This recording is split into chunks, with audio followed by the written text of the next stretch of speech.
Et pour faire un petit lien avec la conférence qui a eu lieu ce matin d'Alain Damasio, Alain Damasio évoquait la puissance et le pouvoir du langage. Et ça tombe bien puisqu'on a avec nous une spécialiste du langage, Stéphanie Pahu. Tu es donc linguiste, enseignante et chercheuse en lettres à l'Université de Lausanne et rattachée à l'EFLE, à l'École de français langue étrangère. Tes domaines de spécialisation, ce sont les discours littéraires, les discours politiques, les discours médiatiques, les normes langagières, les normes de sexe, de genre et les normes corporelles et la didactique du français. Notamment, tu as publié La normalité à l'âge d'homme en 2015, Chérissons-nous, nos corps nous parlent chez Favre en 2019, et tu es aussi co-auteur avec Pascal Saint-Gy de Pas de langue de bois, nouvelles orthographes, néologismes, parler identitaire, le français dans tous ses états et dans tous ses débats chez Favre en 2023. C'est ton dernier ouvrage, je crois, c'est ça. Et il y en a un qui vient de sortir, eh bien, tu pourras peut-être en parler tout à l'heure. Alors on dit avec le numérique, les SMS et avec les réseaux qu'on ne sait plus écrire. Et si au contraire, ces nouveaux médias nous donnaient l'accès à une autre expérience de l'écriture, tout simplement une expérience qui mériterait encore de circonscrire et d'explorer. Et c'est la question qu'on va se poser avec toi et grâce à toi, Stéphanie. Merci beaucoup d'être là et je te cède la parole pour une conférence intitulée « Quelles expériences du langage à l'ère des écritures et des textualités numériques ?» Ok, ça fonctionne. Merci pour la présentation. Alors, je ne suis pas spécialiste des écritures ou des discours numériques directement, mais par contre, c'est des questions qui sont au cœur de mes autres intérêts. Donc, je vais essayer de vous montrer comment j'ai voulu réfléchir à cet objet pour aujourd'hui. J'ai fait une sorte de menu. D'abord, je vais vous expliquer ma perspective. Ensuite, vous donner la définition que je vais utiliser pour aujourd'hui des écritures numériques. Mais vous avez peut-être vu que j'ai déjà triché dans le titre. J'ai élargi en disant écriture et textualité numérique, parce qu'écriture, ça réduisait un tout petit peu le propos. Ensuite, je vais faire état du cahier des doléances à l'égard des écritures numériques. Essayer de faire une liste des spécificités des écritures numériques, puisque c'est un peu les questions qu'on se pose. Regarder les problèmes d'énonciation numérique et puis aller vers une esthétique, alors avec la notion d'éthique des écritures numériques, et surtout essayer de converser avec vous. Vous allez voir que mes diapositives vont illustrer un certain nombre de reproches faits aux écritures numériques. Elles sont trop chargées, il y a de la dissémination dedans. Donc au fil de la présentation, vous allez avoir une illustration des problèmes des écritures numériques. Et puis pour ce qui est de la conversation, ce serait très chouette si on pouvait converser avant ma dernière séquence. Donc ce serait mieux si vous interveniez ou posez des questions ou dialoguez avec moi. Pour ce qui est de mon point de vue, je suis sociolinguiste, donc en très résumé, j'analyse les liens entre le langage, les langues et nos identités, nos places sociales, les rapports entre le langage et les idéologies, entre le langage et les processus de reconnaissance, les dynamiques de pouvoir. Je suis aussi formée en linguistique textuelle, donc le texte, la notion de texte est au cœur de mes intérêts. La formation, je la dois à Jean-Michel Adam, qui est spécialiste de la linguistique textuelle. Et puis, j'ajoute à toutes mes recherches depuis pas mal d'années déjà une perspective qui me vient des éthiques du care, du soin. J'ai donné une définition très minimale ici. Le care peut être minimalement défini comme une pratique et disposition à maintenir en état, préserver et réparer notre monde en sorte que nous puissions y vivre aussi bien que possible. Damasio ce matin a pas mal parlé d'habitabilité, donc on verra qu'on pourra faire des liens.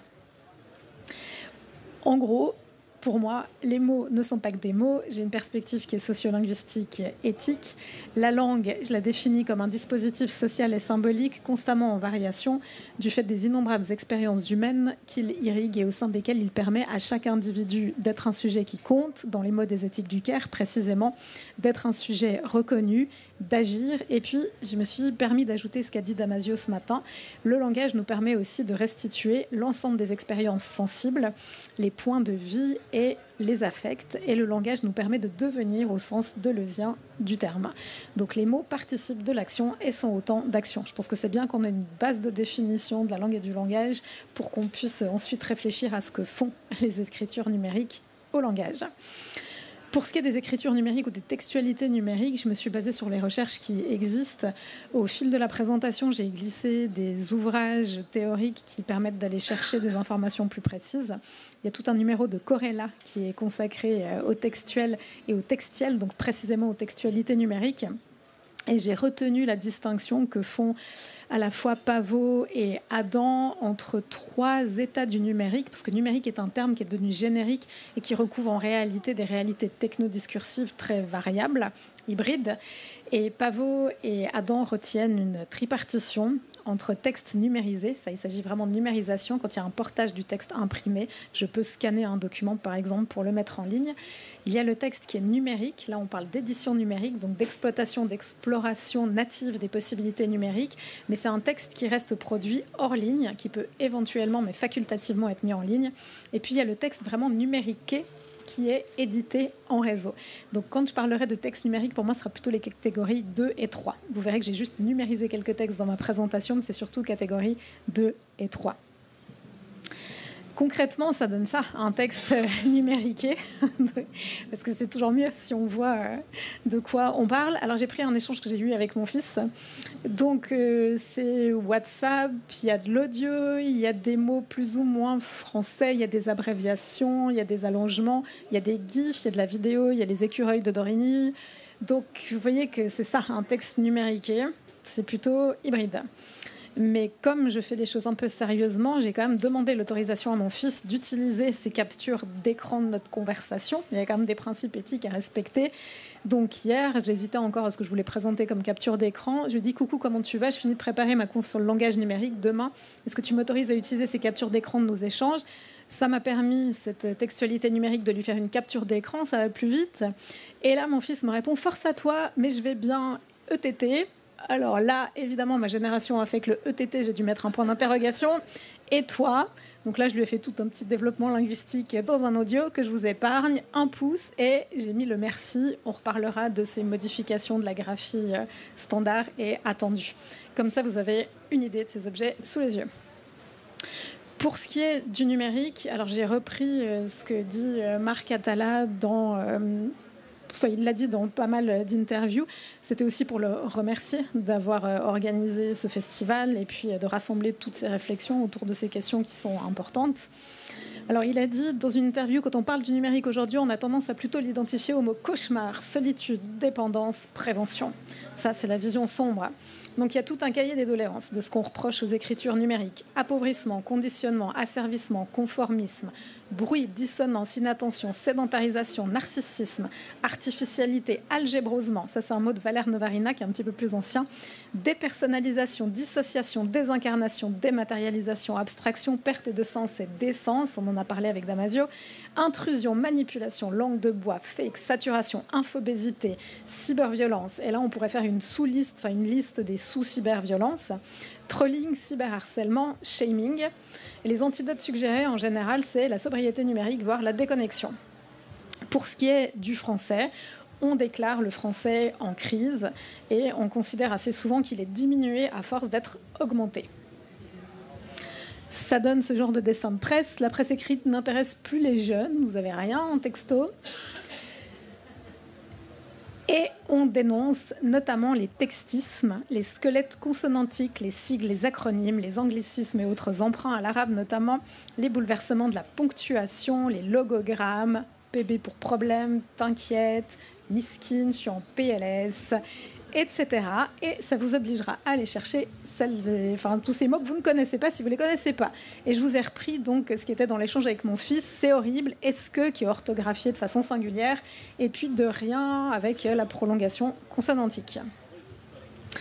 Alors j'ai fait ce qu'a fait un autre conférencier ce matin. J'ai posé la question à ChatGPT et je lui ai dit: les écritures numériques sont-elles une source d'appauvrissement et d'asservissement? Réponds à cette question en 100 mots exactement, adresse-toi à un public de non-spécialistes. Vous voyez que j'ai glissé un emoji, ça répond à une loi du discours numérique, vous verrez plus tard ce que c'est, mais je me suis protégée au cas où il y a des spécialistes dans la salle qui ne soient pas ou qu'elles ne soient pas vexées. Donc l'emoji est stratégique. Réponse de ChatGPT: les écritures numériques peuvent être vues à la fois comme une source d'appauvrissement et d'asservissement, mais aussi comme une opportunité. Elles simplifient l'accès à l'info, mais peuvent réduire la qualité des échanges et de la réflexion profonde. La dépendance aux écrans et aux réseaux sociaux peut limiter la capacité de concentration et la créativité. Cependant, elles offrent aussi des outils puissants pour l'apprentissage et la communication.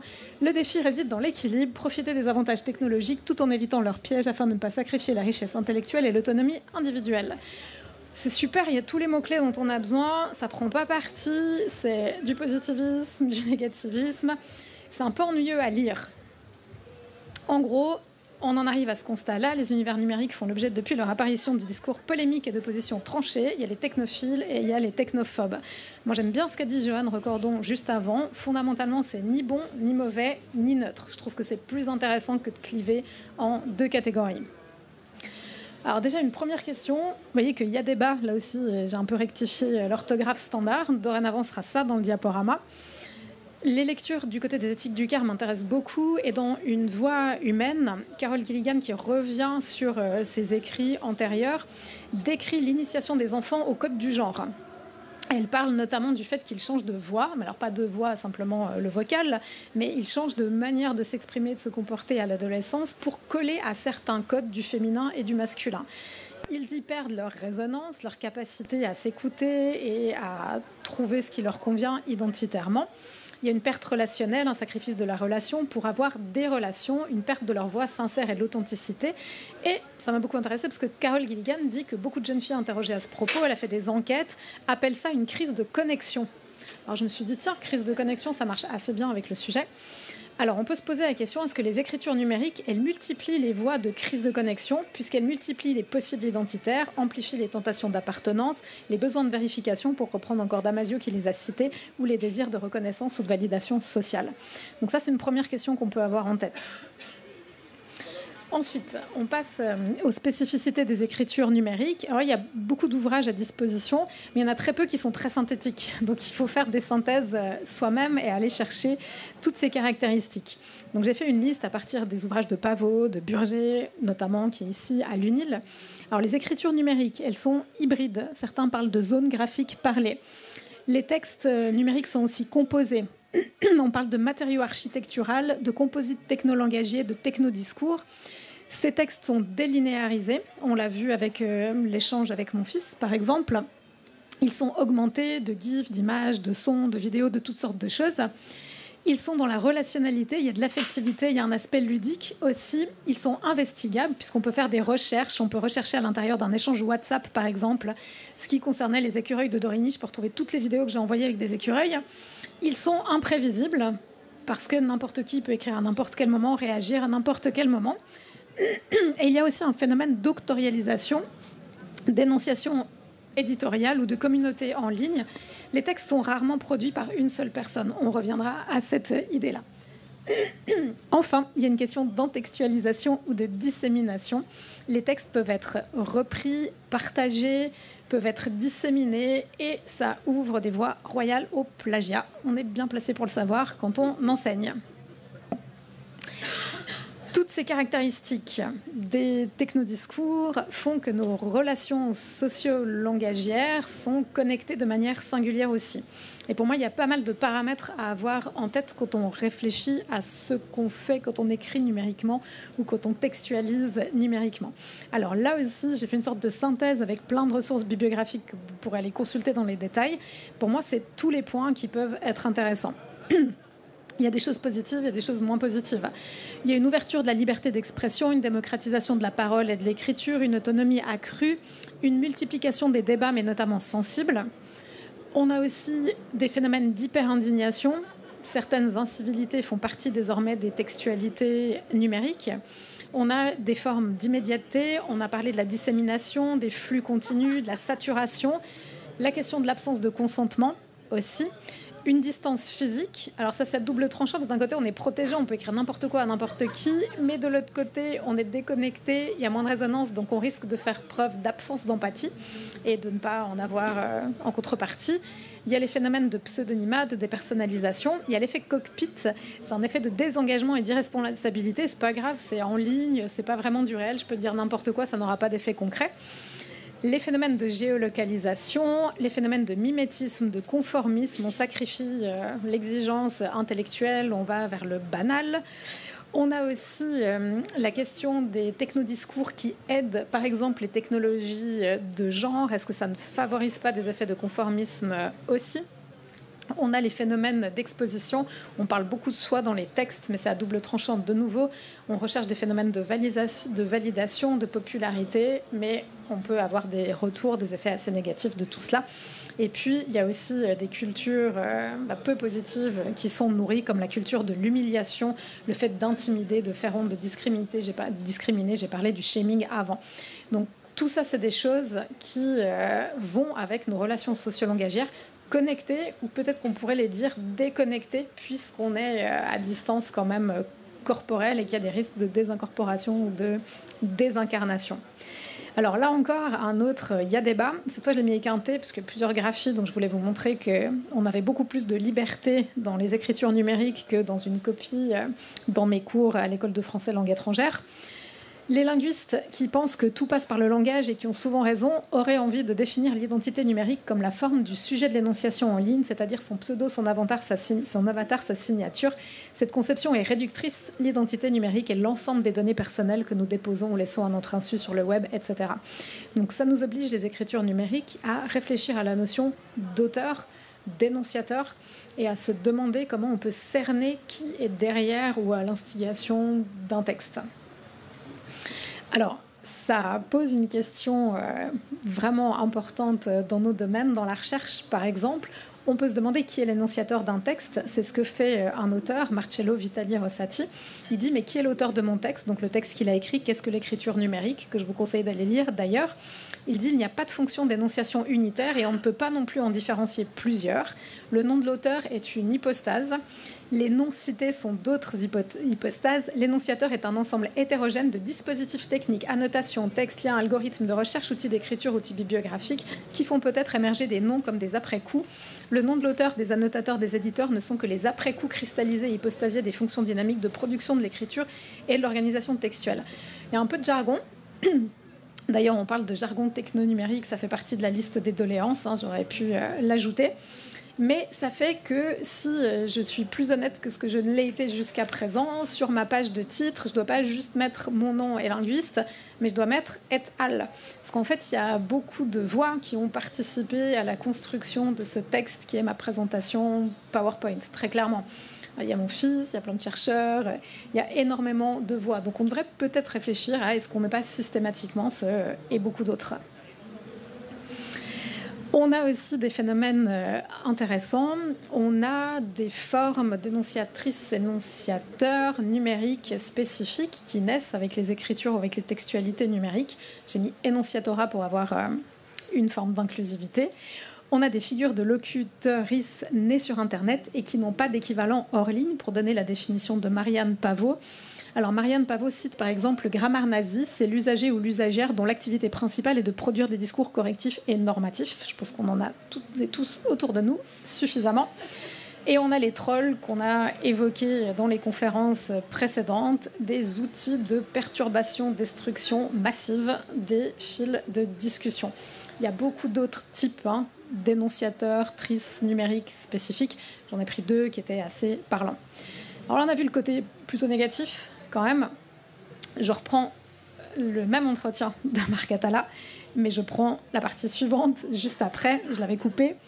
Il y a un mais, j'aime beaucoup les mais en prenant du recul, lorsqu'on est confronté à la créativité, en voyant des artistes, des institutions et des créateurs et créatrices manier ces nouveaux outils et ces nouveaux langages numériques pour en produire des œuvres d'art, des concerts, des performances et des jeux vidéo, nos peurs se transforment en rêves, d'où le nom du festival. Il s'agit d'investir le numérique de notre créativité au lieu d'en subir les interfaces qui nous accompagnent au quotidien. On passe au deuxième versant plus positif de cette présentation. Avant de montrer les usages possibles, créatifs, éthiques des écritures ou des textualités numériques, on peut quand même se demander ce qu'on peut avec une langue. Alors j'ai des collègues linguistes dans la salle, j'espère qu'ils ne vont pas m'accuser de dire des bêtises. Mais pour moi, ce qu'on peut avec une langue, c'est ça, mettre en discours grâce à des signes écrits, oraux, gestuels, ses expériences, comprendre, décrire, raconter les mondes réels ou virtuels, actuels, passés ou fantasmés, dans lesquels on vit ou imagine nos expériences. Les mots peuvent nous aider à imaginer des mondes nouveaux, concevoir et défendre nos visions de ces mondes et de ces expériences, s'identifier, identifier autrui en matière de sexe, de genre, de religion, de classe, etc. Et par là, prendre et faire prendre à autrui une ou des places, accéder à des savoirs, mais aussi à des savoir-faire, nous permettant d'agir sur nous-mêmes, les autres et notre environnement, naturel et matériel, créer des liens, maintenir leur justesse, mais aussi parfois les rompre, s'engager, mais aussi dissentir et se désengager. On peut faire tout ça avec une langue. Donc évidemment, il faut se demander si on peut faire tout ça avec les écritures et les textualités numériques. J'ajoute ce qu'a dit Damasio ce matin, le langage, c'est l'outil du cerveau par excellence. On passe par le langage, on habite le langage, on travaille le langage.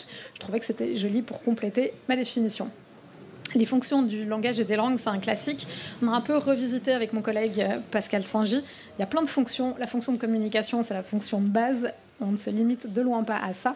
Une fonction fatigue, de maintien de contact.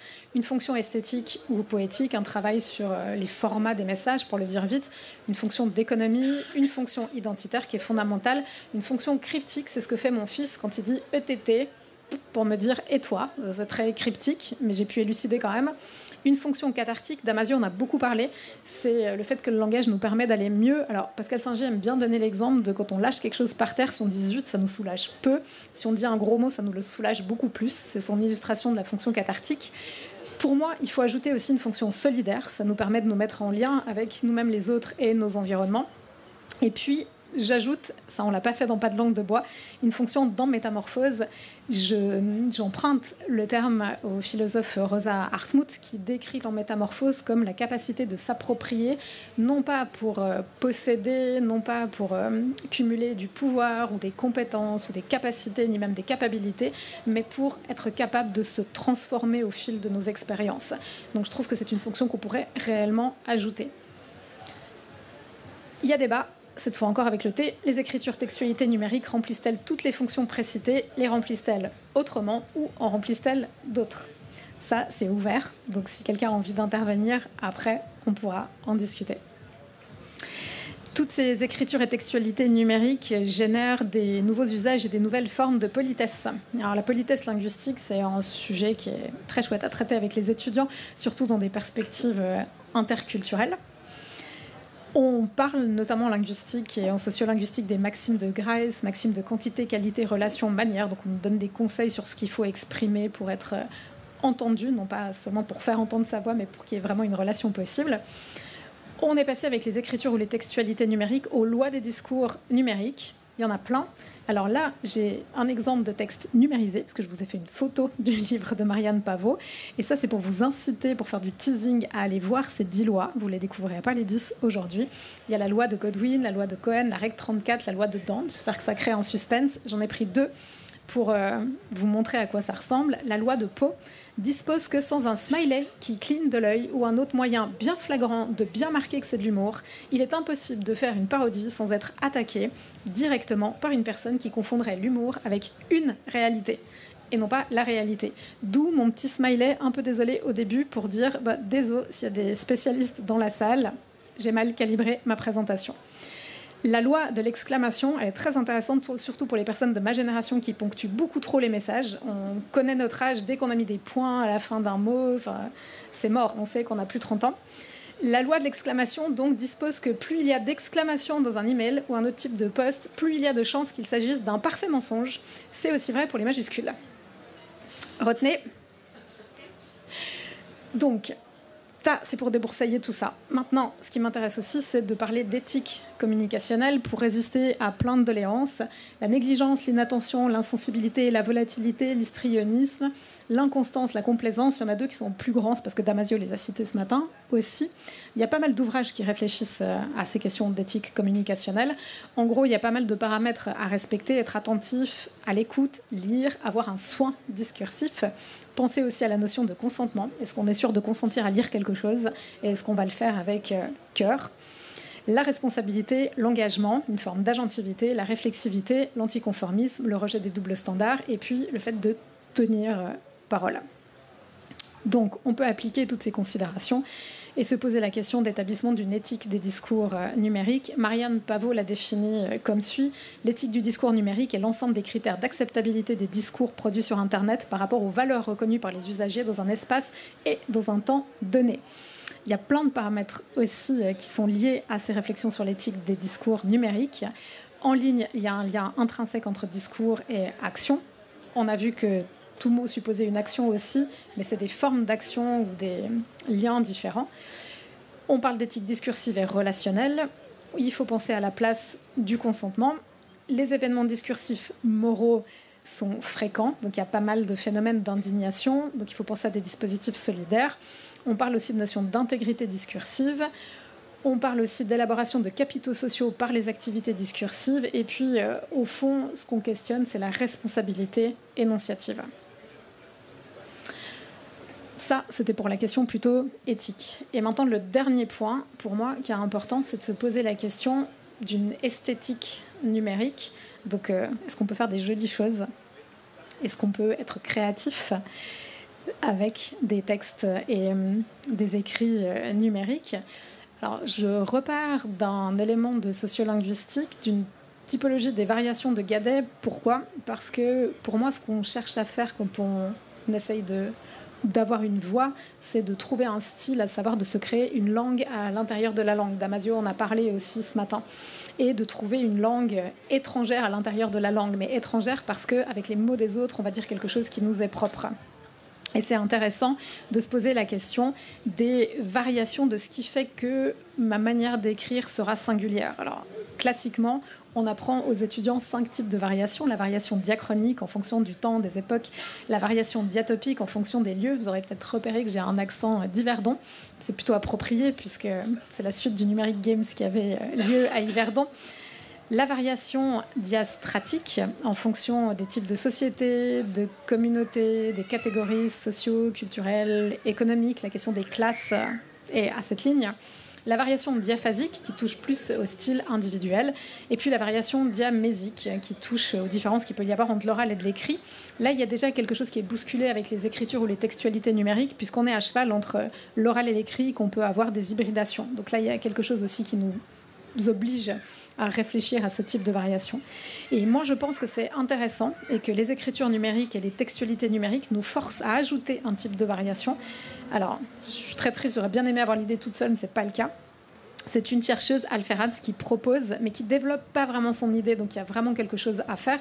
Elle propose d'ajouter, non pas un 5e type de variation, mais un 6e type de variation, selon l'engagement, à savoir la variation diaétique.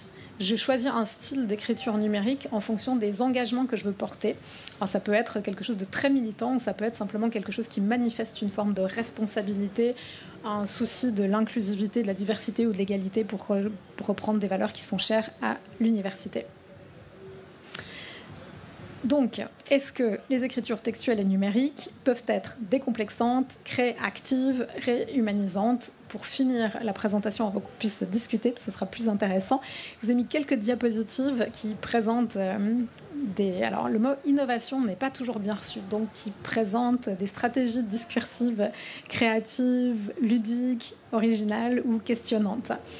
J'ai pris l'ouvrage de Vincent Cespedes, qui date, mais qui disait déjà des choses intéressantes sur l'objet qui nous intéresse.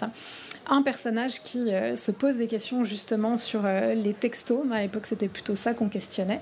Et ce personnage du roman s'appelle Noémie. Vous pensez qu'Internet et les portables sont des supports orthographicides, donc qui tuent l'orthographe parce que leurs utilisateurs y développent une écriture phonétique. Je trouve au contraire que ces technologies sont graphogènes.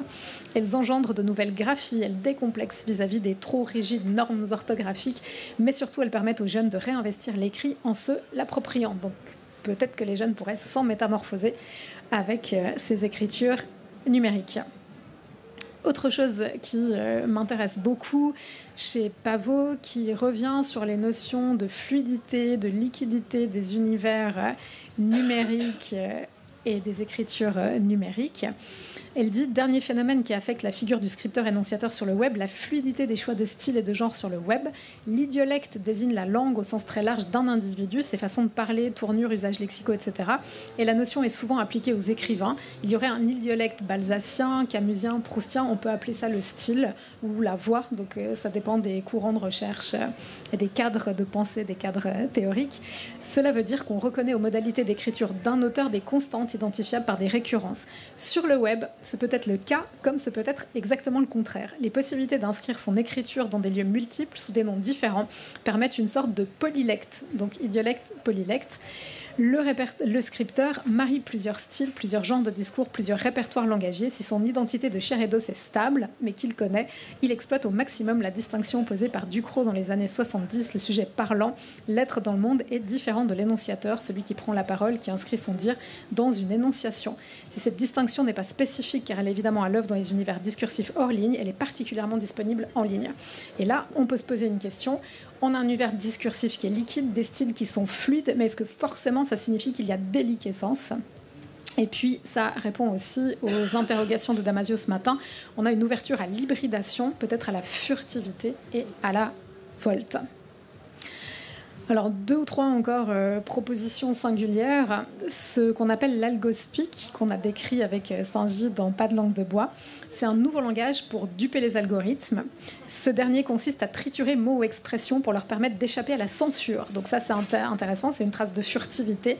On préfère, par exemple, Backstreet Boys Réunion Tour à Pandémie, Comptable à Travailleurs du sexe, Nipnops à Téton, etc. Donc ça, c'est, par exemple, une invention langagière assez intéressante qui a ses limites aussi et qui a des travers idéologiques. Autre chose, ChatGPT, mais ça ce serait un sujet à part entière, on y est forcément confronté quand on enseigne. C'est intéressant de lire Alexandre Geffen, qui est spécialiste, et qui lui dit que ChatGPT nous rend l'humanité qu'il nous enlève ailleurs. Donc il est très optimiste et il pense que justement le fait qu'on soit confronté à ces intelligences artificielles va nous obliger à nous réhumaniser, être plus attentifs, plus créatifs, plus subtils, plus malins et montrer que nos textes valent beaucoup mieux que les textes créés par des intelligences artificielles. Un parallèle qui est peut-être un peu tiré par les cheveux, mais vous n'hésiterez pas à dire que c'est un peu lunaire, cette diapositive. Il y a quelques jours, cette information est passée dans les médias. Transformer des pensées en texte, c'est possible. Donc, pour que l'interface réussisse à décoder les pensées, des électrodes sont implantées dans le cerveau d'une personne. Celle-ci imagine écrire des lettres ou des mots. Des signaux neuronaux sont alors générés. Les électrodes enregistrent cette activité neuronale associée aux actions motrices de l'écriture. Elles l'envoient à un ordinateur séparé se chargeant du décodage. La puce MIBMI traite ces signaux en temps réel et traduit les mouvements de la main voulus par le cerveau en texte lisible numérique correspondant. Ça se passe pas loin à l'EPFL. Et moi, ça m'a fait penser aux écritures surréalistes, notamment à l'écriture automatique. Et je me suis dit que les surréalistes auraient peut-être été intéressés par ces augmentations, améliorations, innovations techno-scripturales. Et je vous ai mis un exemple de poème surréaliste. Donc on peut se demander si... il serait écrit autrement avec d'autres stratégies. Et puis, pour terminer, quelques options plus littéraires. Il existe de la twitterature. Donc, si vous voulez savoir ce que c'est, vous irez lire l'article que je vous ai mis ici. Mais en gros, on peut créer des romans, des fictions, des nouvelles par Twitter. Ce sont aussi des activités didactiques qui sont proposées par pas mal de profs dans les écoles pour motiver les étudiants à s'intéresser à la narration. Et de même qu'on a de la twitterature, on a de l'insta-poésie. Donc là aussi, il y a pas mal d'études qui existent. Je vous ai mis un article, forme de l'identifier, flux, figure, écran, profil de fiction et imagination artificielle. Là aussi, l'insta-poésie, c'est des choses qui sont proposées souvent à des jeunes pour les motiver. Alors vous verrez que les résultats sont discutable avec des esthétiques variables. On pourrait aussi tester. Si j'avais été au bout, j'aurais proposé un outil révolutionnaire pour qu'on co-crée quelque chose ensemble et qu'on textualise numériquement nos émotions, par exemple. Mais j'ai pas fait ça. Donc mon dernier point, c'est une ouverture. L'idée de cette présentation, c'est de voir autrement nos performances technolangagières. Pour résumer, les écritures ou les textualités numériques nous offrent des occasions de repenser nos pratiques langagières à travers la manière selon laquelle on entre en relation et on se transforme avec notre environnement, nous-mêmes, les autres et le monde. Donc pour moi, c'est une invitation à expériencer nos pratiques langagières comme performer, former au travers et non comme préformer. Et là, c'est pour faire un petit lien avec toutes les questions qui touchent à l'immersion, dont il a été question aussi dans d'autres conférences. j'emprunte cette représentation de la performance à Louise Boisclair, qui travaille beaucoup sur l'immersion artistique notamment. Elle nous dit performer, contrairement à préformer, sous-entend un état de constante fluctuation, de passage à travers, non pas formé d'avance. Un corps est en train de se former au travers d'eux. Et pour moi, là, on peut vraiment faire l'analogie. Un texte ou une écriture numérique est en train de se former au travers d'eux. Et ça laisse beaucoup de place à nos responsabilités, nos créativités et nos désirs de soins, pour reprendre l'appel de Carol Gilligan. Je m'arrête ici, je vous laisse réagir. J'ai quand même mis merci pour votre attention, en abusant des points d'exclamation. Désolé.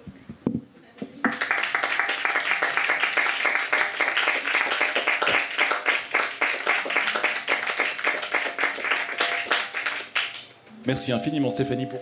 Je vais décidément m'échapper, tenter de m'éloigner de ce truc. Voilà. Merci infiniment Stéphanie pour cette conférence extrêmement riche aussi et inspirante. Y a-t-il des questions pour notre conférencière? Moi j'en ai quelques-unes, si jamais. Un collègue linguiste veut-il réagir? Allez, c'est parti. C'est bien ce que je craignais. C'est une vraie question, parce que tu as exposé beaucoup de positions sans toujours dire quelle était la tienne. Et sur la question que tu as toi-même posée, à savoir est-ce que vraiment il y a plus de créativité, ou il y a une nouvelle créativité, est-ce qu'il y a plus de fluidité? Je serais curieux de t'entendre, parce que c'est pas si évident. Là, je traverse ce festival, tantôt je suis copain des gens que je croise, donc j'ai une énonciation qui est très spécifique, après je suis prof, après je suis directeur d'un truc, et j'ai l'impression d'être dans une fluidité dont le numérique, auquel le numérique ne participe pas du tout. Et je ne suis pas sûr de savoir en quoi la multiplicité des sujets qu'on est à travers l'énonciation en permanence, ce matin papa, maintenant collègue, avec du monde, etc., est renforcée par le numérique. Et peut-être même, je penserais qu'elle serait potentiellement affaiblie. Bon, alors il y a plein de questions dans ta question, hein, si jamais. Là aussi, c'est hybride, donc il y a plein de caractéristiques des écritures numériques dans ton intervention. Avant que tu arrives, j'ai juste dit que ce qui m'avait beaucoup intéressé dans la conférence précédente de Johan Recordon, c'est qu'il a expliqué que c'était dommage de cliver entre les technophiles et les technophobes, et qu'il y avait une position différente qui consistait à dire toutes ces écritures numériques, par exemple, ne sont ni fondamentalement bonnes, ni fondamentalement mauvaises, mais par contre, fondamentalement, elles ne sont pas neutres non plus. Donc déjà, ça nous sort de ce devoir de choisir et d'avoir une position qui serait radicale et difficile à fonder, je trouve. Ensuite, je ne pense pas que les textualités numériques amènent des choses fondamentalement différentes, à part la possibilité d'hybrider. Parce que ce que je fais avec mon fils sur WhatsApp, de mettre des gifs, les écureuils de Dorigny en vidéo, de mettre des audios, ça typiquement c'est quelque chose qui est propre aux textualités numériques. Pour le reste, je pense que les phénomènes de panique morale, d'indignation, la grande concentration d'avis fondamentalement pour ou fondamentalement contre nous oblige à reprêter attention à nos pratiques langagières. Donc, pour moi, l'effet du numérique, c'est plutôt ça. C'est que le fait qu'on soit pris dans des discours qui sont très vite moralisateurs nous oblige à regarder de plus près ce qui se passe et à réenvisager ce qu'on fait quand on parle, quand on communique et quand on écrit. Toutes ces diapositives sur les fonctions des langues et du langage, sur les types de variations, je les donnais quasi plus à mes étudiants parce que je partais du principe que ça allait de soi. Ou la définition de la langue, pour moi, ça va de soi, que c'est pas juste quelque chose qui nous permet de communiquer.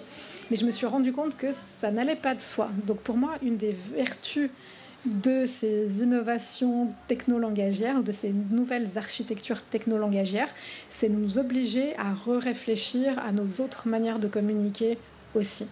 Et après, pour ce qui est du côté pluri-identitaire, poly-identitaire, de la mixité, du côté hybride ou de ce dédoublement de personnalité, enfin on n'est plus à du dédoublement, je pense qu'il existe, on pourrait aller chercher du côté de Goffman avec la mise en scène de la vie quotidienne, les rôles, les faces, donc tout ça, ça existe. Simplement que c'est une sorte de plateforme qui nous permet de voir ou d'avoir de manière plus évidente ces phénomènes-là. Donc je pense qu'il y a plus des phénomènes de mise en évidence, mise en lumière. Et après ça, moi j'ai pas de pour ou de contre, et quand on me dit mais ça te dérange pas quand ton fils il écrit S-K-E-U, bah non, ça me dérange pas. Mais par contre, ce qui me dérange, c'est qu'il me réponde comme il le fait parfois, un truc sans regarder son écran. Il fait des mob textes. Alors maintenant, on appelle ça des mob textes. C'est ce qu'on écrit en marchant. En général, soit on trébuche, soit on écrit n'importe quoi. C'est ce que fait mon fils. Et je reçois 3 consonnes. Je ne sais pas ce que c'est. Et ça m'agace. C'est le manque d'attention prêtée à ce qu'on écrit. Et c'est la même chose pour moi, pour les étudiants. Quand ils me rendent un texte écrit avec l'intelligence artificielle, si c'est intelligent, si c'est structuré et s'ils ont boosté, pour prendre un anglicisme, leur performance langagière avec l'intelligence artificielle, je suis très contente parce qu'en plus ils ont fait preuve de réflexivité, d'imagination, ils ont rusé pour que je ne me rende pas compte qu'il y avait ChatGPT derrière. Mais par contre, s'ils sont juste posés devant un ordinateur, qu'ils ont tapé 3 mots-clés et qu'ils ont demandé ce que j'ai fait, à savoir une réponse toute faite, ça m'agace. Donc c'est pour ça que pour moi cette perspective des éthiques du care compte particulièrement.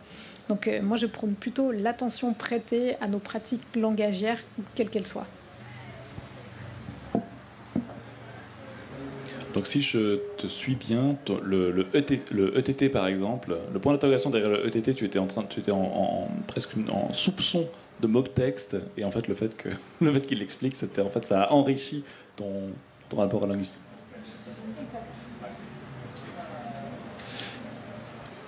Une autre remarque rapport, voilà le ETT du tout début, celui-là.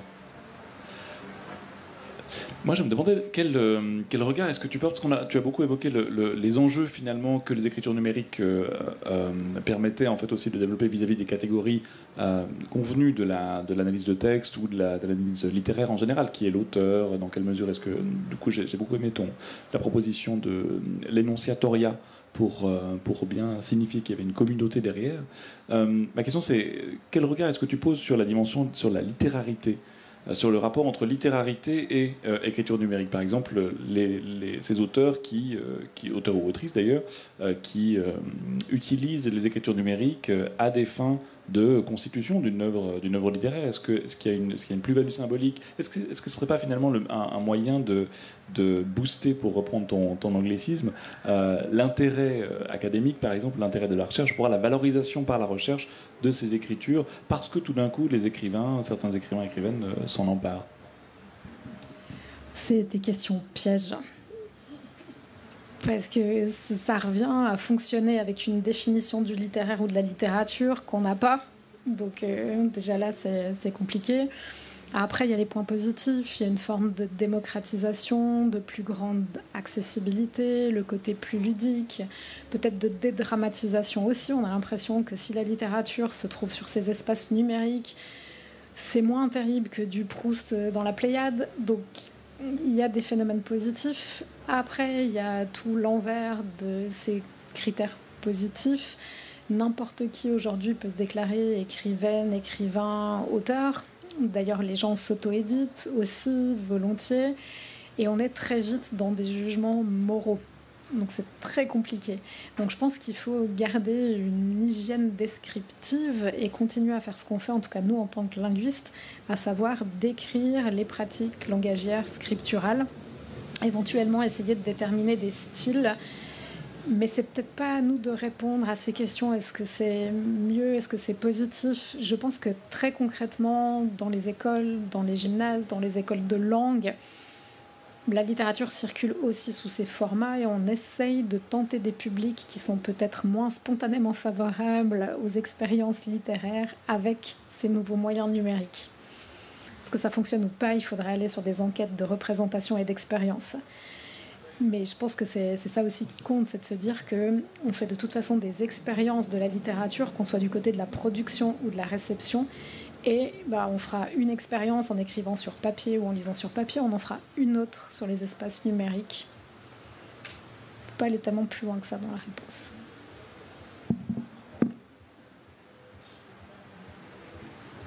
Autre question? Oui, allez-y. Il y en avait deux. Allez, il y a une demoiselle derrière vous, puis ensuite, je vous passe le micro. Moi, j'ai une question sur le temps long, en fait, parce que toutes ces nouveautés orthographiques, situations, je les ai vues dans des textes du XVIe siècle, du XVIIe siècle, enfin, des quintuples points d'exclamation, 2 fois le même mot écrit de manière différente, voire avoir à lire à voix haute des textes parce que sinon je ne les comprenais pas. Ben, finalement, c'est pas si nouveau que ça. Et puis, alors que. Ben, du coup, je suis curieuse de ces rapports, si ça a été étudié. Alors, oui, il y a des études. Alors, il y a des choses, par exemple, on s'offusque des emojis ou de cette ponctuation désobéissante selon les normes avec lesquelles on fonctionne. Mais effectivement, il y a eu des propositions du côté de l'Oulipo, par exemple, où on a proposé le point d'amour. Enfin, on avait des signes de ponctuation supplémentaires qui étaient d'ailleurs très chérissants, enfin, que moi j'aime beaucoup, mais qu'on n'utilise pas forcément.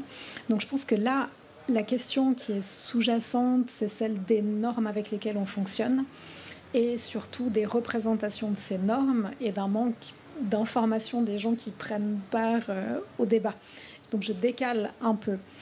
Je pense que c'est surtout ça, parce qu'on a l'impression qu'il existe un bon français qui aurait été, qui serait valide de tout temps, en tout lieu. Et ce qu'on oublie, c'est précisément les formes de variation.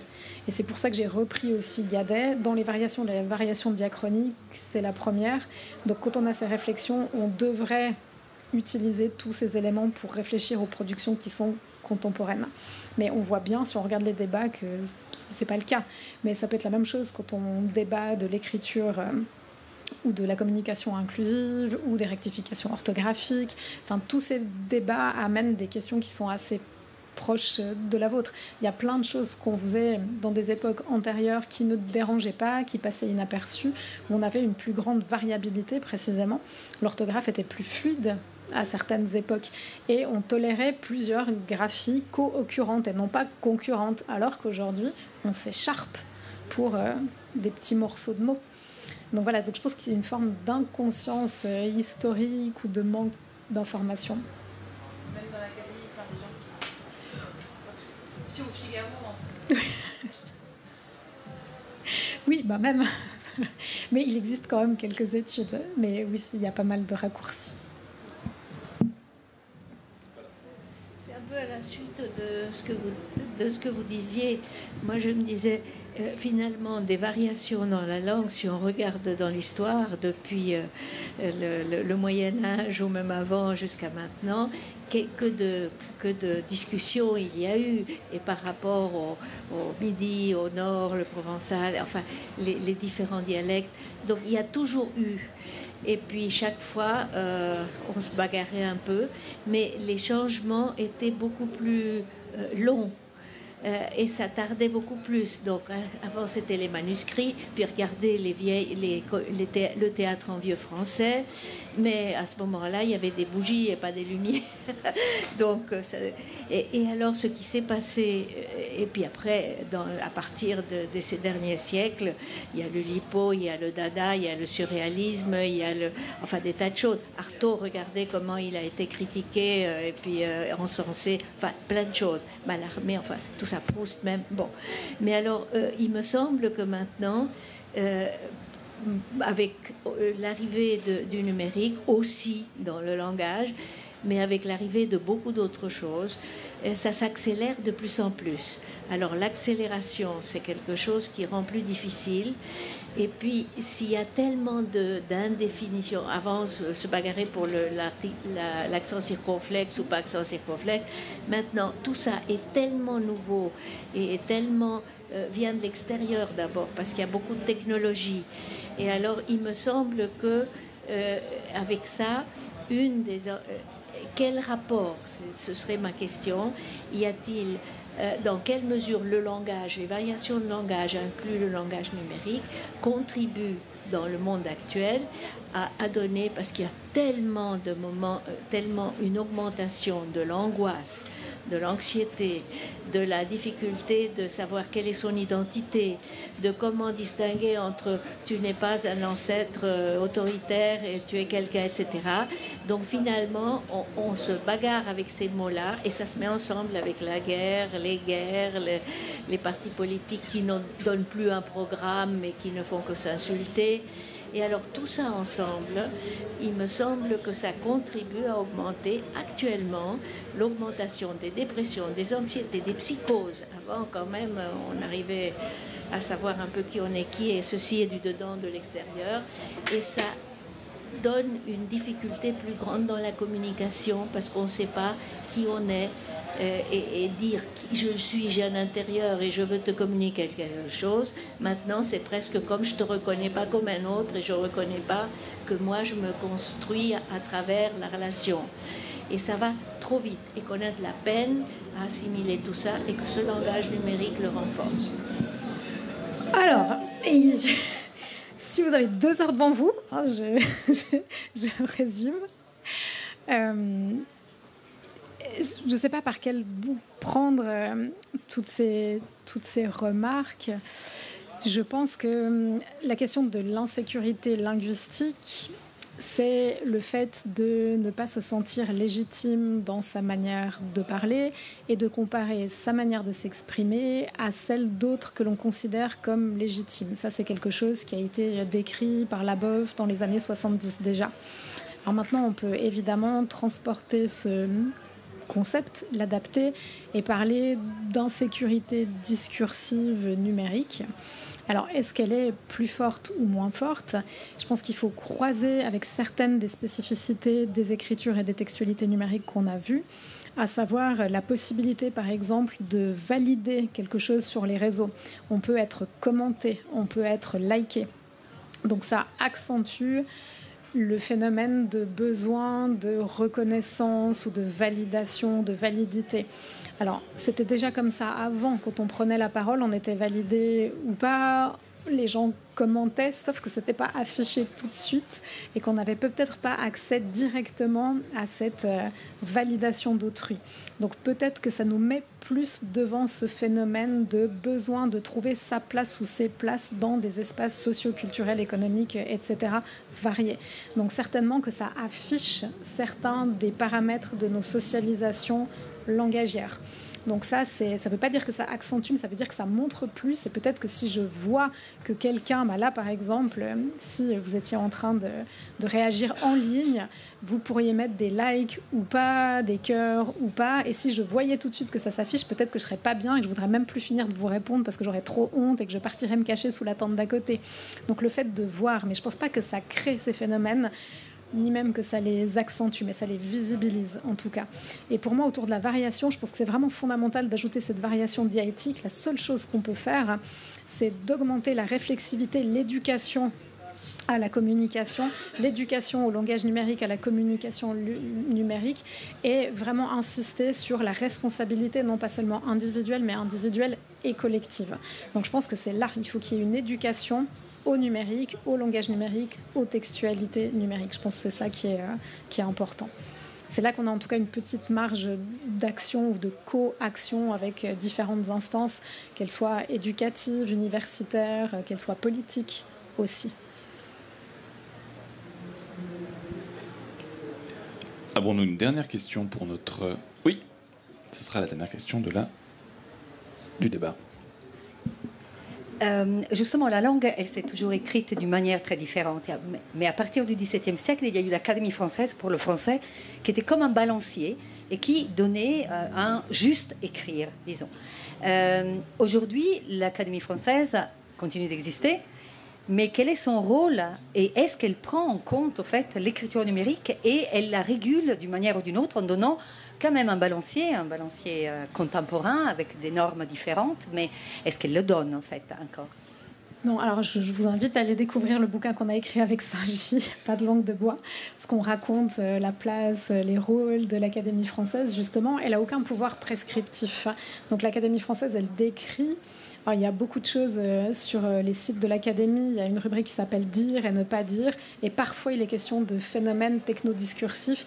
Et en général, l'Académie est plutôt pour ne pas dire, ne pas faire, ne pas emprunter, ne pas inclure, ne pas féminiser, etc. Donc, il y a une position qui est assez logiquement, si on s'intéresse à l'histoire de cette instance, conservatrice. Mais il n'y a pas de pression. La seule chose qui change aujourd'hui, c'est que il y a une multiplication des instances d'énonciation que tout le monde, quasiment, Alors, c'est très ethnocentré, mais en tout cas, ici, quasi tout le monde peut accéder à ces écritures. Donc, tout le monde peut donner son avis, tout le monde peut performer la langue française, par exemple. Donc, il y a une multiplication des usages et des types d'usages. Beaucoup de personnes qui n'écrivaient pas à certaines époques, maintenant écrivent. Si je pense, là je vous ai montré ces textos avec mon fils. Quand moi j'étais petite, mon père il écrivait jamais. Il a une formation de garagiste, il était assez au point sur l'orthographe, mais il préférait pas écrire. Il disait toujours je préfère pas trop écrire plutôt que de faire des fautes. Et on communiquait pas, on s'écrivait pas, on se faisait pas de lettres. Donc j'ai jamais vu mon père écrire, même pas des listes de courses. Donc en fait, mon père, quand là, il est décédé, mais il y a quelques années, il s'était mis à ces textos, donc il s'était mis aussi à faire des SMS.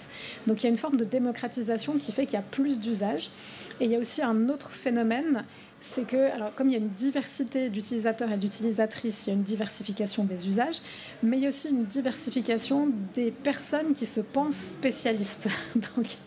Donc on a toutes sortes de discours, des gens qui s'estiment légitimes, qui vont chercher en ligne. Non, mais moi j'ai vu sur le site de l'Académie, historiquement, il fallait mettre le circonflexe parce que d'ailleurs ça vient de ce mot-là en latin, etc. Donc il y a aussi une multiplication des sources d'informations qui font que ça fluidifie et que, à l'inverse, ça fiche des grognes et des irréconciliations fondamentales entre les gens qui sont pour une forme et contre l'autre. Moralité, sentons-nous libres d'écrire comme on le souhaite et sur quel support on le souhaite. Merci beaucoup en tout cas. Non, juste, pardon. Ça c'est fondamental. Alors ça n'est non, pas parce ce que... Ça c'est horrible. Ça c'est horrible de dire ça parce que on nous accuse souvent nous les linguistes de dire on peut écrire ce qu'on veut quand on veut, mais c'est pas vrai. On dit pas ça avec Saint-Gy. On est très soucieux de corriger cette idée-là parce que ça a un coût social. La désobéissance, moi je peux écrire CHAI chérir parce que je suis prof à l'Uni et que c'est super et que c'est créatif et qu'on aime bien, mais c'est pas valable pour tout le monde. Donc il faut être conscient du coût social de nos libertés technolangagières. Soyons conscients du coût social de nos libertés technologiques. Merci beaucoup pour cette reprise. Merci encore à vous, à toi, pour cette conférence. Merveilleux. Et donc on se retrouve demain, je crois que... Non, il y en a encore une. Il y a encore une conférence. Il y a encore